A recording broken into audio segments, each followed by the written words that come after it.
வான் பொய்ப்பினும் தான் பொய்யா வற்றா கருணை காவிரி என்றும் கங்கையிற் புனிதமாய காவிரி என்றும் போற்றி வணங்கப்படுகிறாள் காவிரி அன்னை.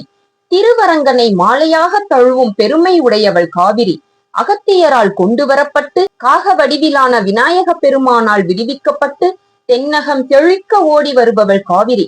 பட்டினப்பாலை, புறநானூறு, சிலப்பதிகாரம், மணிமேகலை, தேவாரம் உள்ளிட்ட பழந்தமிழ் காவியங்கள் யாவும் போற்றிய புண்ணிய நதி காவிரி.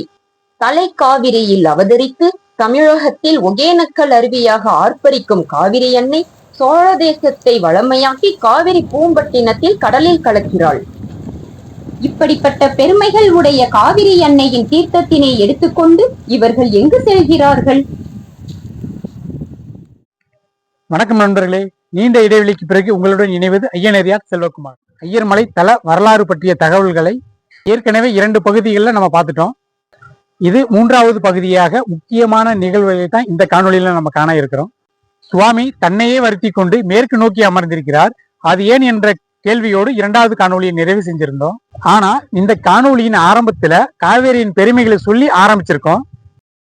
சுவாமி தன்னையே வருத்தி கொண்டு மேற்கு நோக்கி அமர்ந்திருக்கிறதுக்கும் காவேரி ஆற்றுக்கும் என்ன சம்பந்தம்னு சொல்லிதான் இந்த காணொலியை நம்ம காண இருக்கிறோம்.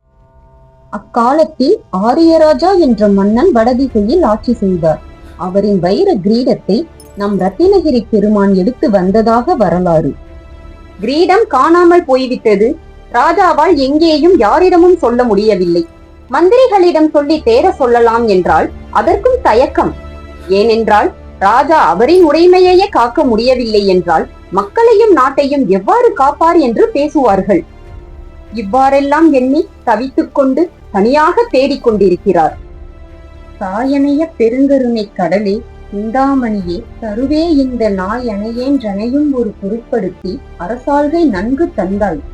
பேயனையன் செம்பன் முடி சிகரம் இழந்திரு கண்ணீர் பெருகியோட பாயதரை வீழ்ந்தழுதாள் அஞ்சல் எழுந்திரு வெண்ணா பான்மை என்னோ.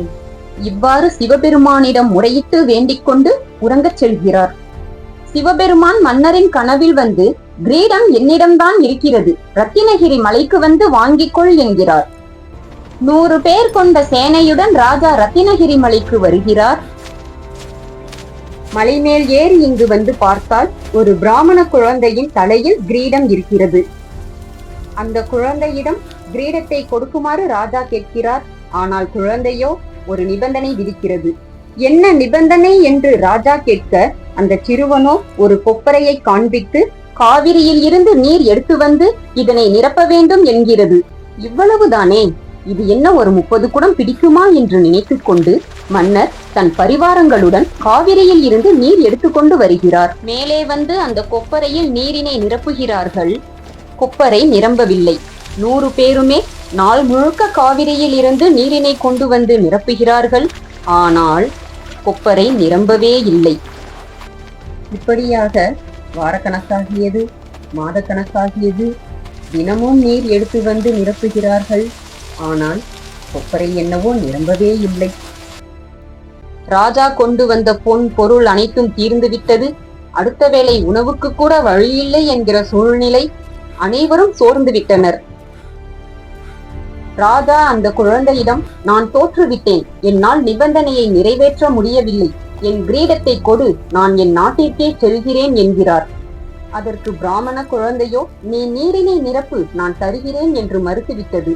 இப்பொழுது நீ கொடுக்கிறாயா இல்லையா என்று ராஜா வாளை எடுக்கிறார். உடனே அந்த குழந்தை லிங்கத்திற்குள் மறைந்து விடுகிறது. என்னிடமே விளையாடுகிறாயா என்று ராஜா சிவலிங்கத்தை வெட்டி விடுகிறார். வாளானது சிவலிங்கத்தின் இடதுபுற மேல் பக்கத்தில் வெட்டுகிறது. வாளால் வெட்டுப்பட்டவுடன் அந்த லிங்கத்தில் இருந்து ரத்தம் வருகிறது. இதனை கண்ட ராஜா பதறுகிறார்.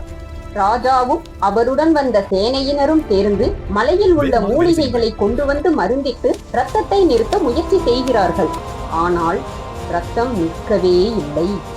என் கோபத்தினால் உணர்ச்சி வசப்பட்டு இறைவன் என்று தெரிந்தும் இப்படி செய்துவிட்டோமே என்று ராஜா வருந்துகிறார். இறைவனுக்கு இப்படி ஒரு நிலைமையை ஏற்படுத்தி விட்டோமே, நான் ஏன் இனி உயிரோடு இருக்க வேண்டும் என்று தானாக தன் சிரசை வெட்டி கொள்ள முற்படுகிறார். உடனே சுவாமி அவரை தடுத்தாட்கொள்கிறார்.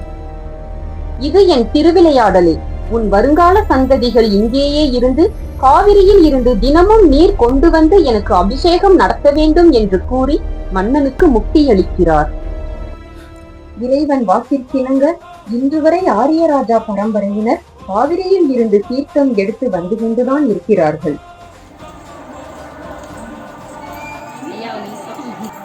சாமி தண்ணி எங்கேருந்து கொண்டு வரீங்க சாமி? தண்ணி இங்கே குளத்தில் காவிரி ஆற்றுலேருந்து கொண்டு வருவாங்க. தண்ணி கொண்டு வரது உங்கள் வகையாரம் மட்டும்தானா இல்லை யார் வேணாலும் கொண்டு வரலாங்களா? இல்லை, ஆமாம், எங்கள் ஆரியராஜாங்கிற பரம்பரை இருக்குது. ஆரியராஜா பரம்பரை. ஆரியராஜா பரம்பரைங்க. சரி தான் கொண்டு வருவாங்க. சரிங்க சாமி. அவங்களும் இப்போ கோவிலில் இருக்கிற ஐயருங்களும் கொண்டு வருவாங்க. உங்கள் பேர் மட்டும் என் சொல்லுங்கள். பேர் கோகுல், இவர் பேர் அரவிந்தன். கோகுல் அரவிந்தன். சரி சாமி, ரொம்ப நன்றி. பெருமையான விஷயம் இல்லைங்களா?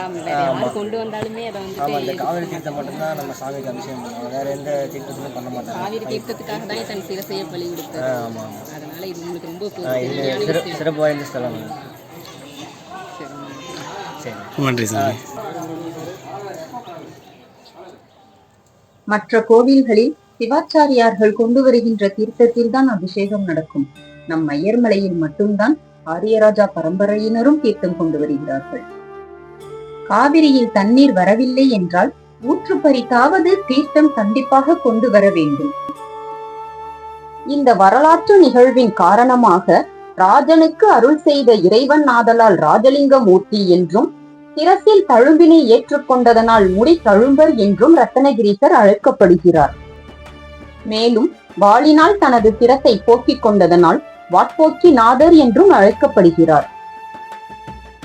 எவ்வளவு நீர் ஊற்றினாலும் நிரம்பாத அந்த கொப்பரை பொய்வாசி கொப்பரை எனப்படுகிறது. இன்று வரையிலும் அந்த கொப்பரையில் காவிரி தீர்த்தத்தினை ஊற்றிதான் சுவாமிக்கு அபிஷேகமானது நடைபெறுகிறது.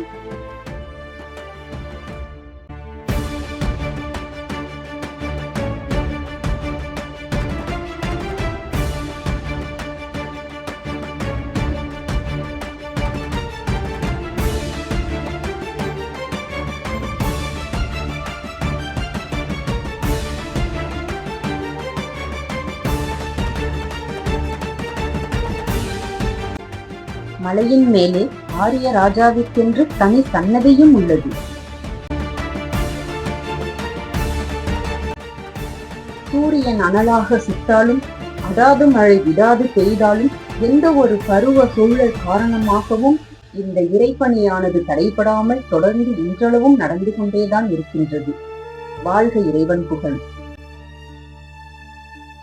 சுவாமியின் திருவிளையாடல நாம என்னன்னு சொல்றது? சுவாமி தன் சிரசையே பலி கொடுத்திருக்காருன்னா அது சாதாரண விஷயமா?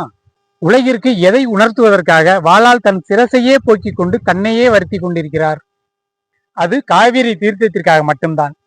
புனித கங்கையை சடையில் அணிந்த எம்பெருமான் காவிரி தீர்த்தத்தினால் தனக்கு தினமும் அபிஷேகம் நடக்க வேண்டும் என்று தன் சிரசையே பலி கொடுத்திருக்கிறார் என்றால் காவிரி தீர்த்தத்தின் அருமை பெருமைகளை நம்மால் வார்த்தைகளால் சொல்ல முடியாதல்லவா? மேலும் காவிரி தீர்த்தத்திற்காகத்தான் இவ்வளவு பெரிய திருவிளையாடலையே இறைவன் நிகழ்த்தியிருக்கிறார். ஐயர்மலையாகிய ரத்னகிரி மலையில் வாழும் நம் ரத்னகிரீஸ்வரர் இந்த வரலாற்று நிகழ்வுக்கு பிறகுதான் ராஜலிங்க மூர்த்தி என்றும் முடி தழும்பர் என்றும் அழைக்கப்படுகிறார். சுவாமி மேற்கு நோக்கி தான் அமர்ந்து கொண்டிருக்கிறார் அல்லவா? அவரை பார்த்து நாம் வணங்கி கொண்டிருக்கிறோம். அவரை வணங்கி அடிபணிந்து முடி தழும்பரின் அருள் பெறுவோமாக. இந்த காணொலி உங்களுக்கு பிடிச்சிருந்துச்சுன்னா லைக் பண்ணுங்க, கமெண்ட் பண்ணுங்க, அதிக அளவுல ஷேர் பண்ணுங்க. இந்த காணொளி பார்த்ததுக்கு நன்றி.